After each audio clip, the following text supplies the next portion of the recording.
Hey, good afternoon, everybody. Scott Luton, Enrique Alvarez, and Adrian Pertil here with you on Supply Chain Now. Welcome to today's episode. Today's episode, we're continuing our Logistics with Purpose series here on Supply Chain Now, one of our favorite series. On this series, we spotlight leaders and organizations that are all in their own way truly changing the world. So stay tuned as we look to increase your supply chain leadership IQ. Quick programming note before we get started. If you enjoy this conversation, be sure to subscribe wherever you get your podcast from to Supply Chain Now so you don't miss any others. Let's welcome in, again, I mentioned my special co-host for today's episode, Enrique, Adrian. How are y'all doing? Good. Great. Thanks, Scott. Wonderful to be here on this platform again. Bart and Seth, wonderful to see you again and looking forward to continuing our conversation. Absolutely. Enrique, how you doing? I'm doing great, thank you. It was a great weekend, as one of our guests was already mentioning, and we're super excited to be with them today. I'm really looking forward to this conversation. They're doing amazing things to make the world a better place, and I'm really excited just to kind of listen a little bit more to what their story is and what they have to share with us. I am too. And y'all, and Adrian tried to let the cat out of the bag, but I am super excited about our two guests here today. I should note, of course, Logistics with Purpose is brought to you by Vector Global Logistics. So Enrique, Adrian, thanks for y'all's support. So let's get to our guests, right? These folks are on a mission to, simply put, bring clean water to people who are thirsty. So let's welcome in Bart Smelly, founder and CEO at Filter Hope. Bart, how you doing? Doing great. Thank you. Glad to be here. Have enjoyed our pre-show visit a bit, and you've brought with you your colleague Seth Swindle, Campus Expansion Director, also with Filter Hope. Seth, how you doing? Doing well. Thanks for having us. You bet. Okay, so just like we talked about, we love to get into, before we get to the heavy lifting and get to the incredible mission and purpose y'all have at Filter Hope, I want to get to know you both a little bit better. And we're going to try not to talk 3 hours of football. That might be tough to do with this group here, but Bart, I want to start with you. Tell us a little about yourself, where you're from, and what is Bart Smelly all about? Well, thank you. And I was born and raised in Tuscaloosa. That's where the football talk pre-show came up, I think.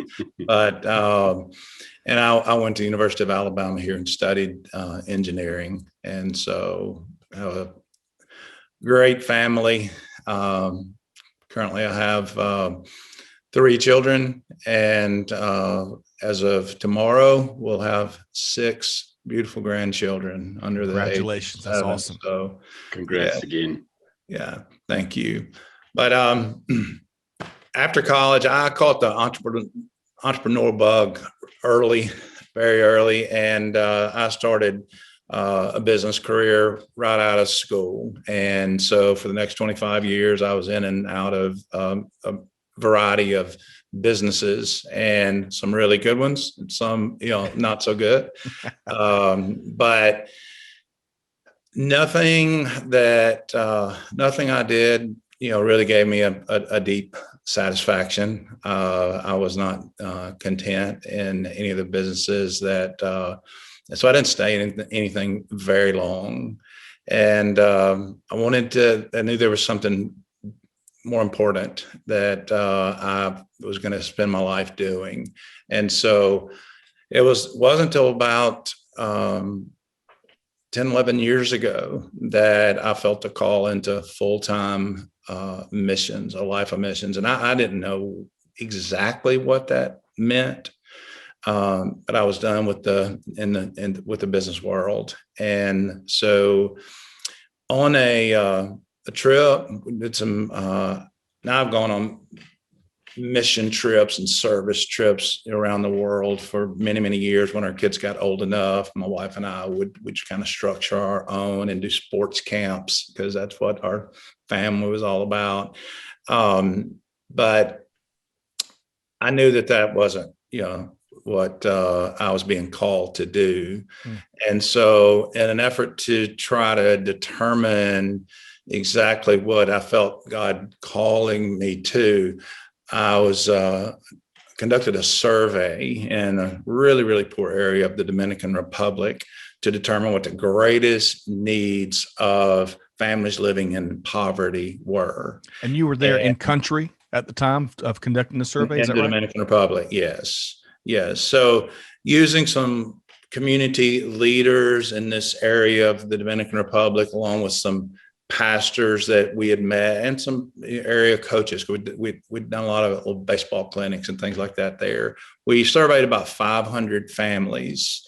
And the simple question was, what are the greatest challenges that you face on a daily basis?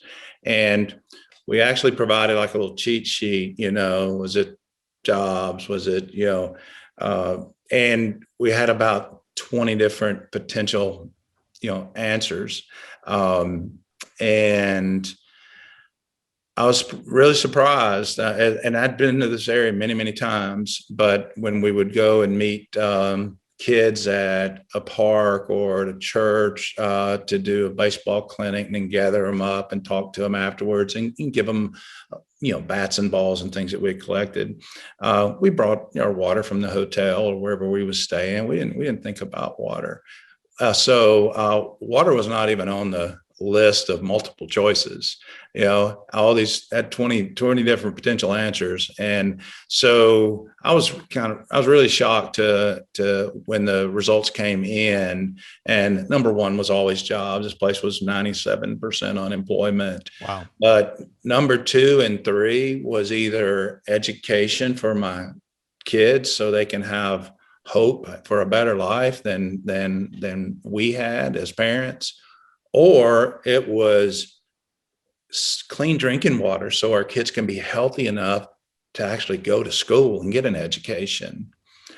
It blew my mind. And being an entrepreneur, studying engineering, I said, there's got to be a way you can clean water that these people are drinking.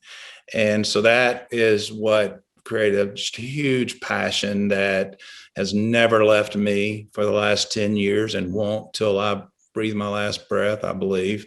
And so that's what we're all about, is providing clean water to the poorest of the poor all around the world, people that don't have access to safe water. And along with that, we are a faith-based organization, and we also share God's love with people, and that He can make a difference in their life as well. So we focus on physical as well as spiritual needs.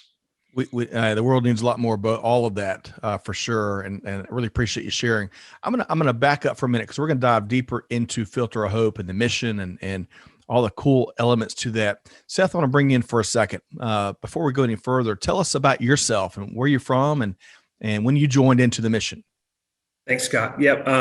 So my family and I have an amazing wife, Whitney, and 2 small kids, McLean and Shep. They're 4 and 2. So you can imagine it's a pretty wild house. We just added a dog to the mix. We were just feeling extra crazy last week. But no, we were living in Washington, D.C. before Atlanta, working with actually a partner of ours, Crew. Some of you may be familiar with, and it was on a trip with Crew that I caught the Filter of Hope bug, if you will, and just fell in love with Filter of Hope, with the work. As Bart mentioned, just that opportunity to provide physical needs that are so great, but then being able to provide spiritual needs and in different capacities. So we came on board in 2019, moved to Atlanta, and really excited to be with Filter of Hope and the future of Filter of Hope. Really moved the needle, helping a ton of folks. I got to ask you the $1 million question though. Who's got the worst traffic, DC or Atlanta? Atlanta. I think didn't hesitate on that. No, DC. Most people, it's busy, but they know how to drive. I run into people in Atlanta. I don't think they know how to drive correctly. So yeah. Well, thanks for humoring us. Okay. So, it's on a more serious note, it's just amazing. Something we all take for granted, the ability to walk into the kitchen and turn a faucet on and get, clean water that we can drink and cook with and give our kids. It's just, this blind spot we all have, folks that need that. And so many people need that. So love this story. Adrian, where are we going next with Bart and Seth here? Question to either Bart or Seth. Tell us about the world water crisis in general, and also, in terms of how big of an issue it really is. I'll take that. It's a huge issue, guys. It's greater than huge. It's monumental. It's a problem that most people cannot imagine unless you've studied about developing countries or traveled outside the resort areas in developing countries. Most Americans don't realize the magnitude of the water crisis and how many people don't have the luxury, as you said, of just turning the tap and getting, clean water, perfectly healthy water like we have here in America. The World Health Organization recently put it at a little over 2 billion people are forced to drink water every day that is contaminated with feces. This is from the World Health Organization. Wow. And so E. coli, which is feces and is one of the most harmful bacteria, and it's a killer. It's a killer. Millions of people, depending on what you're reading, we usually try to use the statistics from the CDC and UN and the World Health Organization, but 4 to 5 million people die every year just because they don't have access to clean water to drink. And most of them are children. 80% are kids under 5 who have not built up their immune system.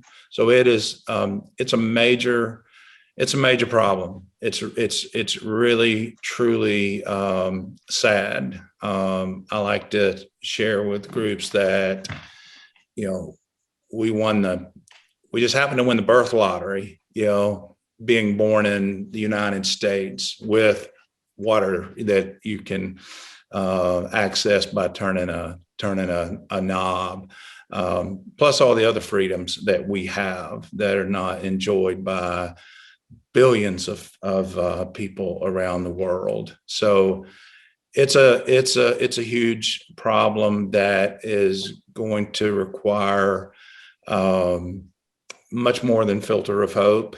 That's why we love all partnerships and creating awareness of and we love taking people and showing them for the first time what true poverty really is. But it's a great problem that is it's right in front of us. I mean, literally 90 miles off the coast of Florida's Haiti and Dominican Republic, and Cuba, and without access to clean water, the vast majority of those populations. So it's a worldwide crisis for sure.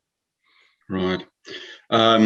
Focusing on Filter of Hope now specifically, there are a lot of water-focused nonprofit organizations out there. What makes you stand apart? Yeah, I mean, Adrian, you just mentioned it. Bart made mention of it. There are some great organizations that are going after this global water crisis, and it takes all of us, right? It takes all of us trying to tackle this issue. Filter Folk, we are proud of the work that we've been able to do. I think one of the things that sets Filter Folk apart is the personal aspect of it. The opportunity to actually go and experience this crisis and the opportunity to be a part of providing and meeting those needs. So participants, and we'll talk more about that in our time, but just the opportunity to go on a trip, to be in the homes of families, to get to know them, to hear their story is huge. So it's more than just sending money, which is so needed. Fundraising is there's a great need for more, but just the actual the opportunity to go and experience the work. And you also think about sustainability, right? We want to make sure that, hey, when we leave, the work continues. When our teams leave Cuba, when our teams leave Costa Rica, all the countries that we have filters in, it's important to know that there's someone there in case there is an issue. There's someone to come alongside this family, whether it's the spiritual side or whether it's help with the filter itself. So when you think about sustainability, the personalization of getting to go and experience it, and then seeing firsthand who you're coming alongside, just makes it a great opportunity, and I think a value for us. I love that relationship piece, and it's so valuable, huge. especially, I mean, that's been illustrated, if anything, during the pandemic, and making sure you know the folks that you're helping, and you know more about their needs and application and whatnot. But Enrique, I think we're going to be talking technology next, right? Yes, and I definitely wanted to know a little bit more about, I'm a mechanical engineer myself, so I've always been very curious about the way things work and machines and all that. So if you could explain me and then the audience a little bit about how does this particular filter work? Is there any special ingredients to your recipe other than, of course, the connection and the sustainability that you just mentioned? Thank you. Yeah, now there's a lot of ways to filter water. Back in the early days, I tried everything, and so the oldest is biosand filters, and just using sand and gravel to filter out the contaminants. And we actually built a factory in Haiti after the earthquake, making ceramic filters that had embedded colloidal silver that kill the bacteria. All of the types of techniques that we utilized in the early days, they had a lot of shortcomings, whether it be a very slow flow rate that didn't produce a lot of water, or they were too heavy and bulky, weren't transportable, or fragile, as in the ceramic water filters, and easily to break. And so through a lot of prayer, and I like to say through God and Google, came across technology called hollow fiber membranes. It's been around a long time, actually. It was developed back in the 60s as a way to treat wastewater and sanitation plants. And so our filter, even though it's a small capsule, a little bit smaller than even a Coke can, that does all the filtration. It's just a little mini sanitation plant, if you will. But inside that cartridge, that filter cartridge, is thousands of hollow fiber membranes that are polysulfone tubes, is what they are made out of. And they have a pore size of 0.1 microns. And 0.1 microns is like, it's way smaller than the human hair. If you looked at what the smallest harmful bacteria actually is the E. coli bacteria that I mentioned earlier. And if you Googled what's the smallest diameter size of E. coli bacteria, it's going to be 0.2 microns in diameter size. So it's twice as large as can go through that filter. So that filter traps all of the bacteria, and only thing that can escape is perfectly clean, purified, just, good water, regardless of what you put in it. And I've gone as far, because there just wasn't in demonstrating. We demonstrate our filters in every venue, whether we're speaking somewhere, certainly when we're on the field with teams or partners. And I was faced with a situation one time where there was no water to use and demonstrate the filter. There was this pit, this brown water pit, basically a sewage pit, that I had a 5-gallon bucket already hooked up with our filter, and I just dipped it in that pit. And I said a few prayers before I drank that water, but it came out perfectly clean and perfectly clear. And obviously people were freaking out a bit, but that's how well the filter works. And this technology and the quality of those membranes, at least the quality we use, are very, very durable. They can withstand the daily cleaning. It takes about 1 minute to clean the filter each day. And if you do that, it's going to last for a long time, up to 10 years or more. And so, and it will filter about at least 250 gallons a day. So it filters a lot of water. It produces more than enough water that a family needs to drink, to cook with, to clean with, and to share with their friends and neighbors that may not have a filter yet. So amazing technology, long lasting. And the good thing is, as we're working with Vector on, they can be shipped anywhere in the world. Just got to have a good logistics company. And that's why we're working with Vector. Awesome. Enrique, I think, by the way, I think we have our podcast title, Between God and Google. I love that. Yeah, part. I love that. Yeah. Enrique, That's catchy. Any follow-up question there? Well, just for some of the people out that are wondering, like you mentioned it, something that's probably been taking so many years and a lot of effort from you and your team. You kind of tell the story so casually that people might think that it's kind of easy to do what you guys are doing, and it has been like somewhat of an easy journey. But could you tell us a little bit more about like some of the early mistakes that you guys made, or some of the different things that you have learned throughout the entire process, from starting to Google things to coming up with this technology to really having the opportunity to go into that mud pit and test it? I mean, that must have felt incredibly well, I guess.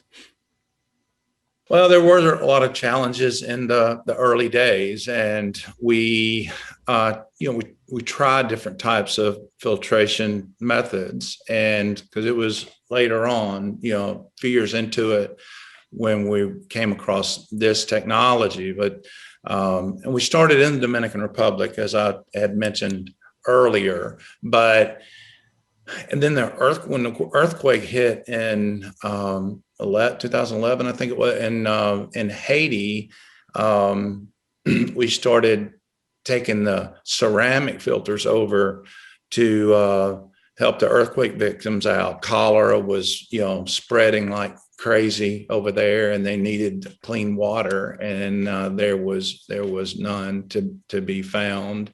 And so some of the challenges that exist and still do in countries around the world is just the governments that you're dealing with. There's just a level of corruption, which is one reason third world countries stay third world, is that people are kept oppressed by government officials. And so there were times when we were having to pay bribes to get across the border, to try to get these filters to families in desperate need. But the Border Patrol, they were requiring, in some cases, a lot of money to be able to let us through.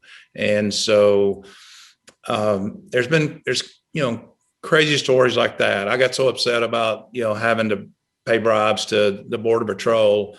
We decided to to go by boat around, go to the southern border of Dominican Republic and take the filters around by boat into Haiti, which was an adventure all to its own. So we've been not shipwrecked, but we've been without power, without a motor that worked a few times out in the open ocean between Dominican Republic and Haiti. So incredible challenges, but in the early days, but God has just truly blessed us and brought us through all those challenges, and obviously introduced us to this technology that's working just incredibly well, that we really can't figure a way. We don't know a way to improve it. It's the filter works that well, and then just has brought so many great people to the team, like Seth,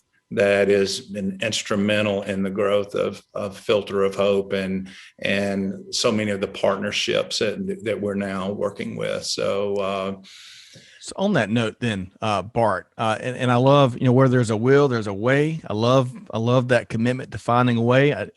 Enrique and Adrian, earlier conversations here on Logistics with Purpose, we've heard folks and supplies and aid get in by camels and goats, whatever it takes, right? Yeah. Whatever it takes. That's the nature of supply chain. But Seth, picking up on Bart's last comment there, what's it? It's got to be really rewarding and fulfilling to be a part of a team that's going to get it done. They're going to find a way to get it done. What's the culture like? Sure. Well, it's like a family. Being a part of Filter of Hope, it's more than a job and something we do from 9 to 5. Everyone is bought in, and I think it's that vision, it's that mission of what we're going after. It's the why, right? Everyone wants to see clean water taken around the world. They want to see people come to know Jesus. So it's the why, and the opportunity to be a part of that. It's so life-giving. Whether it's being on the ground, being in the different countries that we go to, being in the homes, right? Just experiencing that. That's something we haven't had that opportunity to experience in a little over a year because of COVID, right? We missed that, but the need doesn't stop. Right. So it's the reminder of the people who are on the ground, the people who don't have clean water. And we talk about it all the time. Bart made mention of it earlier. We have clean water. When I fill up my children's bathtub, it's clean water. When I get them a cup of water, it's clean, right? Our dog gets better water than more than 2+ billion people in the world. So it's that why you think about just the great need and the opportunity to be a small part of that. So it's amazing to be a part of that, to get to do that on a daily basis, and to be a part of a family like Filter of Hope. I bet it is. What a noble mission. So before Enrique kind of takes us a little more broad, both of y'all and Enrique, and by the way, Enrique, I didn't realize you're a mechanical engineer by trade. No wonder you're so much smarter than me, man. You're outthinking me. I haven't really done anything mechanical engineering related other than changing light bulbs at my house. But I loved it back then. Very well. So give us and Bart, coming back to you, clearly by adding, getting team members and colleagues like Seth, it seems like your organization's on the move and you're growing. Before we go broader and kind of get a snapshot of other things that are taking place that might be on y'all's radar, where is Filter of Hope moving to? What's the path look like ahead? Great question. Because of the COVID pause that Seth mentioned, which we had to bring a lot of teams off the field. We had to postpone 50, 60 trips that were scheduled for last spring and summer. And so that was discouraging at first, but it is what it is. We couldn't change it. So we decided as an organization, as a ministry, to make the best use of of this time that we weren't able to travel, to become the very best organization, the very best staff that we could be. A lot of the projects and programs and things on our wish list that were on the shelf that we would get to at some point, we pulled them all off, and we started what we first called COVID projects, because we thought that it would only going to last 3 or 4 months, and by the fall we would be back traveling again. Well, now we're looking at, I guess today, last year, this day last year, I was in Guatemala, and we had to make that decision of pulling all the teams back and canceling the future teams. But this last year, we've done some amazing things that we focused inwardly on the ministry, all of our systems and procedures and programs, but also we've recreated ourselves. We brought in a consultant that helped us with branding and rebranding, improving our branding. We completely redid our website, improved our messaging. We infused some technology into the website or some of our giving platforms and social media, all of that. One of the highlights of the year was we studied as a whole team. Every Wednesday we have Zoom staff meetings, and so our staff all around the world and all over the United States are on Zoom together. And so we studied a book called Excellence Wins by Horst Schultz, that is a founder of Ritz-Carlton and just a expert in the field of excellence in everything that you do. And we truly applied that to every facet of Filter of Hope to become a better organization. Our goal is excellence. And if that's your goal, then if you don't achieve it, you're going to still be pretty dang good, So that's common terminology now, and everything that we talk about is excellence. And so we did that. We're studying a book right now about the art of storytelling, and because storytelling is big when we're speaking to groups or whether we're raising funding for a certain project.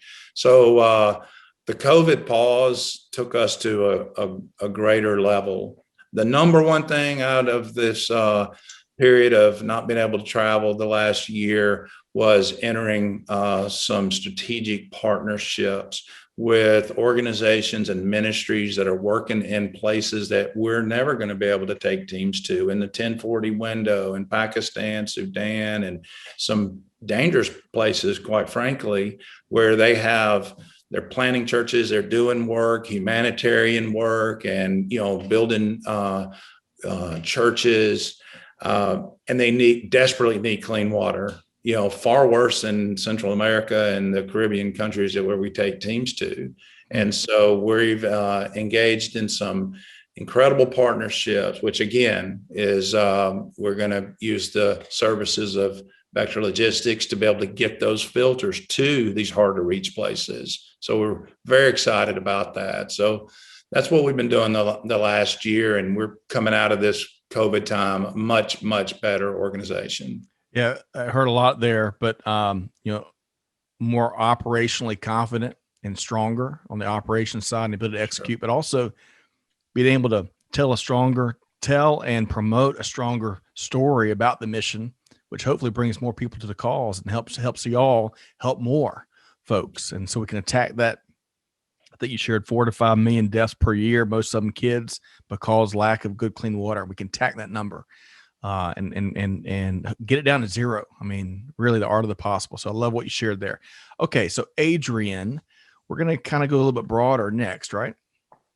Exactly. So gents, beyond water concerns, what are 1 or 2 other issues or challenges that you're facing right now that are more pressing than others?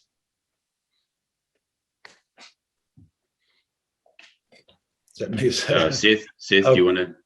You can take it, Bart. Okay. We're pretty laser focused on our strategy, our mission strategy of the organization, providing clean water and providing, God's love to, the very least of these, the poorest of the poor. But when we're doing that, as we've been doing that for many years, these countries that are, dealing with extreme poverty and lack of education, the pastors that are leading these churches, and they're trying to help the community, they have very little to, if any, resources.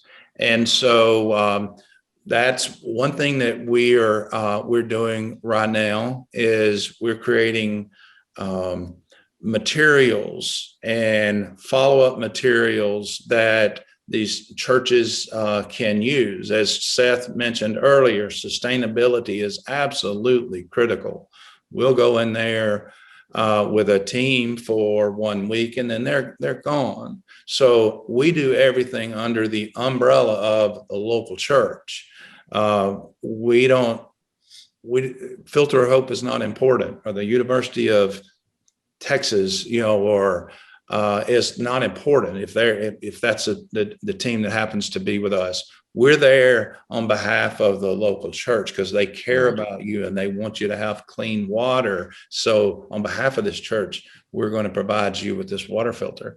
And when the teams leave, we want to provide the churches with as many resources as possible. And so we're doing that and printed materials and some videos. We're partnering with the Jesus Film now that has an incredible backpack, type of a projector. Right. They can show the Jesus Film story to hundreds and hundreds of people at one time. So we're trying to meet some of those needs as well, just to enhance and improve our ministry in every way possible. Digital transformation applies everywhere. And I heard a little bit of that there in your answer, Bart. Seth, what else would you add? And whether it's your challenges, whether it's other business topics you're tracking globally, what else has got your attention right now? Sure. Well, I think obviously what brought us together in the first place was the logistics side, right? The shipping. I think it's been unique just to learn of all the different challenges. Bart's made mention of some of those. Depending on the country, it might not be as easy to get the filters in. So I think it's just the opportunity to see this need that countries have, but how do we actually get the filters there? We're able to take filters in on a small scale with our teams. But, as we think about the projects that we're focusing on, in whether it's in dangerous areas around the world or just difficult locations to get the filters into. So I think that's an area of focus certainly within the last several months, and then dating back. Obviously, it's not an issue that just started. As Bart shared from the very beginning, that's been a part of some of the challenge. But I think as we look at the future, it's trending in that direction where we're going to need to send filters on a mass scale into other parts of the world. So that's where we don't have to be the experts. We have Adrian, Enrique, who are coming alongside us, and they've feel like in so many ways there's. We see the way Vector is a family and really, really love their model. So just finding unique ways to partner, finding unique ways to come together to go after this huge issue.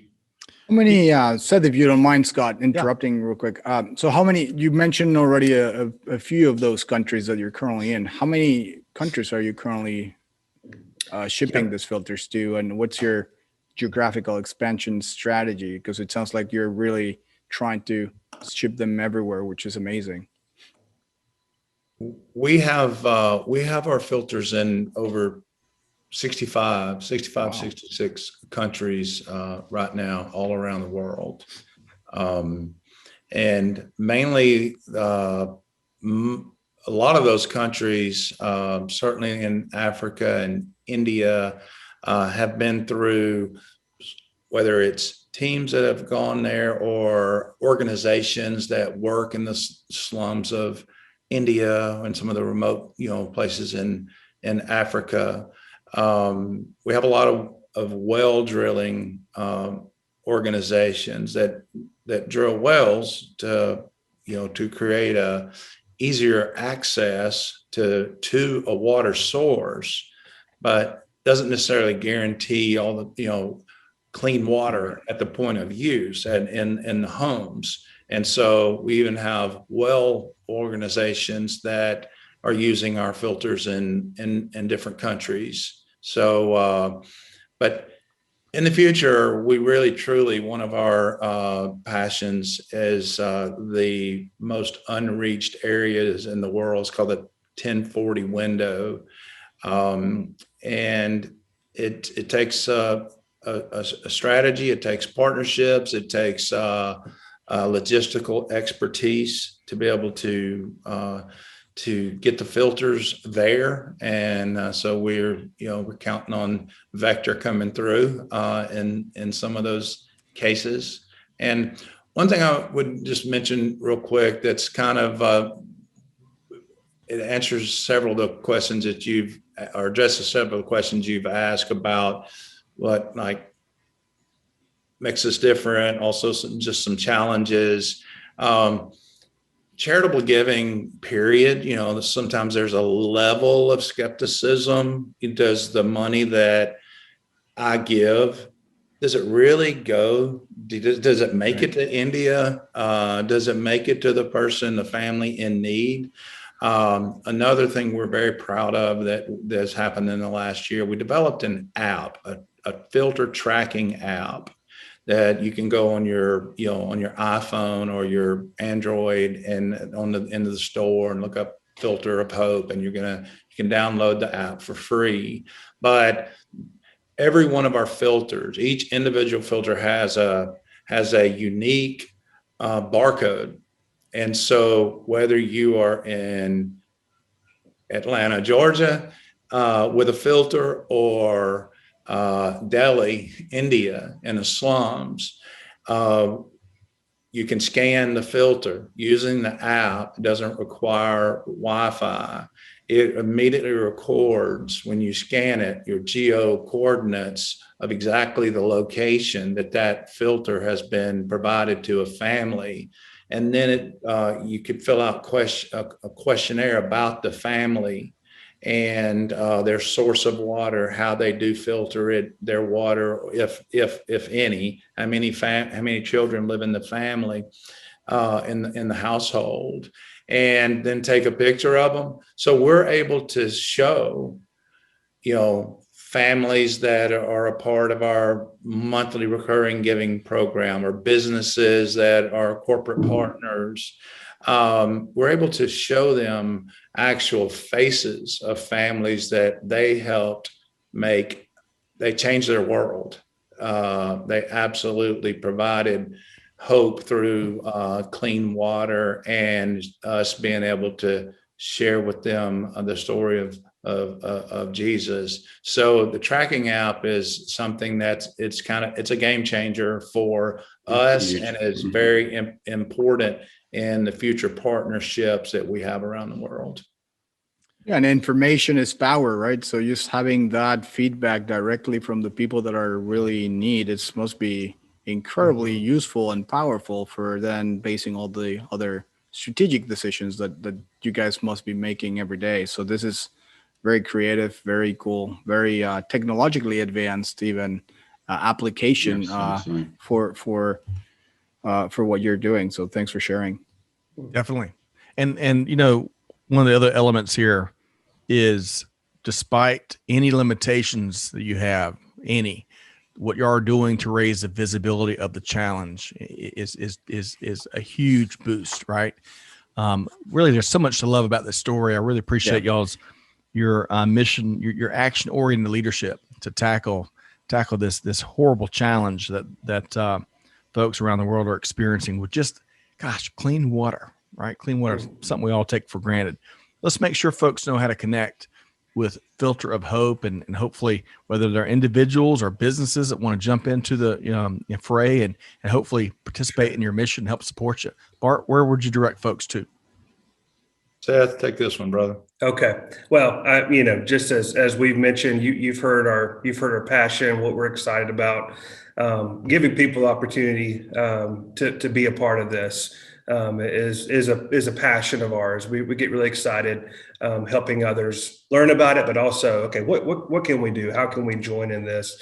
So we've tried to make it easy. We've really tried to give people different, unique ways to experience Filter of Hope, to experience the work. If you go to our website, you would see several ways to do that. One thing that we're really passionate about is something we call the Community of Hope. So it's a monthly giving campaign that people can give to. They can give to providing clean water for families in need. Bart made mention of that. They're able to see who is receiving the filters. They're able to see and read about unique stories, ways that change has taken place. One thing that is probably one of the newest ways that people can join in. We're pretty familiar with peer-to-peer fundraising. People can actually start a fundraiser for Filter of Hope that goes to 100% goes to the purchase and distribution of water filters. I think over the past several years, we've seen different campaigns. People can instead of birthday gifts, they can seek to raise $1,000, $2,000, whatever they choose, that goes to a worthy cause. Just a month or two ago, we had an individual who set out to raise money for his 40th birthday, and he exceeded $40,000. Wow. That's And exceptional. you think about the number of people who are receiving clean water just because people decided to give to this individual for his birthday. Really unique ways. We have ways that businesses can get involved. Really, there are a ton of different ways. There's really no limit to what they can do. We've had some businesses who have, it's been kind of a one for one. If people make this purchase with their business, the business gives a filter to a family in need. Ways that businesses can give on a monthly basis. We think about churches. Obviously, as we have talked today, there are ways for children, beginning as kids, who can learn about the global water crisis. They can learn about kids just like them who don't have the fortune of clean water, but how can they be a part of helping meet needs? And then also there's that opportunity to go and experience the trip. We love to send teams. We love to take individuals to experience what it looks like on the ground. As Bart made mention, the demonstration that we do in the homes, they can actually have their hands on the filter, installing it into a bucket. Would love to invite the listeners to go to our YouTube page or our website to see the bucket with the filter attached to it. But just the opportunity to be a part of the work, to be a part of providing. So you can give. Yeah. Sorry. So where can you sign up for these trips, and when are they going to be restarting, or what's kind of the logistics behind that part of your your organization, so that people that are listening to us can also know a little bit more about the trips if they're interested in joining. Sure. Well, Bart, I want to ask you to add to this. I'll just start by saying, we've obviously there's been a COVID pause. We haven't been able to send teams, but starting in May, we'll begin trips again, which we're so thankful for. So on our webpage, filterofhope.org, you go to there's the section called Get Involved, and then under that is Travel with Us. So we can start a conversation of what it could look like. We offer different vision trips throughout the year that people can go and be a part of the work. Bart, do you have anything to add? No, there's just countless ways to get involved and create awareness, small and large, whether it's in your school, some civic organization, your church, and the trips are life-changing. And the trips are extremely affordable. It's very surprising because we try to keep the cost down to a minimal. So, anyone that wants to go and experience a different culture, poverty, and help families can do that easily. And so we just encourage your listeners to go to the website, check it out. Any questions, you can. There's a place there where you can ask us for more details and more information. And it's very gratifying to be able to know that you're helping someone that they don't have the ability to help themselves. They really, truly don't. And you can help them with just a very little amount of money or very little effort. And so we'd love to demonstrate all the, I wish we would have thought in advance. We could have had a little bucket here. We have these clear demonstration buckets. And so even though, water that's it looks clear, can be heavily contaminated.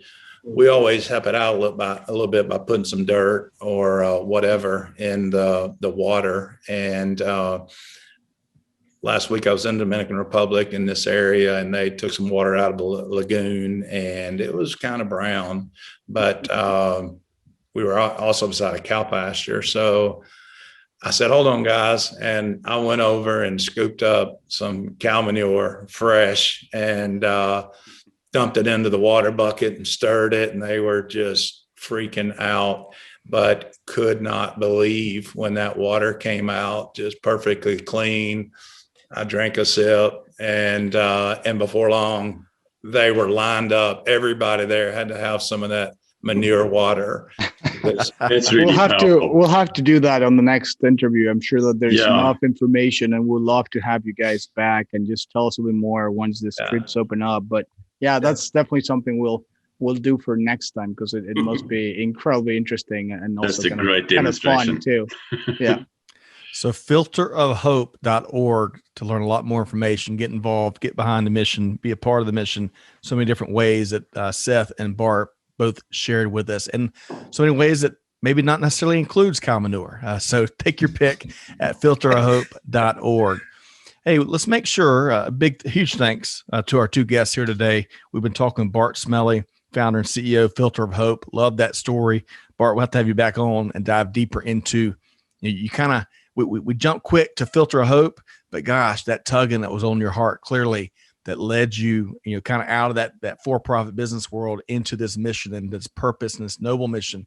There's a lot more to that story, I bet. But Bart, really appreciate your time. And of course, Seth Swindle, Campus Expansion Director, helping lead the growth for Filter of Hope. Big thanks to you both. Thank you guys so much for having us. Thank you so much. Thank you very much. So, hey, really quick. So, of course, filterofhope.org is where you go to learn a lot more information about this incredible team here. Enrique and Adrian, let's make sure folks know how to connect with Vector Global Logistics. Love what you are doing with so many powerful nonprofits that are truly changing the world, much like Bart and Seth are. So how can folks connect with you, Enrique? I'll let Adrian. Yeah, go ahead, Adrian. You have the better voice. Our website is www.vectorgl.com. And I can be reached personally at adrian.pertill, that's Purtill, at vectorgl.com. Would love to hear from you. Wonderful. It is just that easy. Enrique, Adrian, love these stories. Gosh, it really is addictive. I really appreciate your help in facilitating today's interview. And to our listeners, hey, hopefully y'all have enjoyed this journey and this purpose and this passion and this mission as much as we have here. Great team over at Filter of Hope. Make sure you check them out, get involved, get plugged in. But also, if you like conversations like this, be sure to check us out at supplychainnow.com. Subscribe wherever you get your podcast from. On behalf of our entire team here, Enrique and Adrian, our team here at Supply Chain Now, Scott Luton signing off for now. But hey, do good, give forward, be the change that's needed. Be like Bart and Seth. And on that note, we'll see you next time here at Supply Chain Now. Thanks, everybody.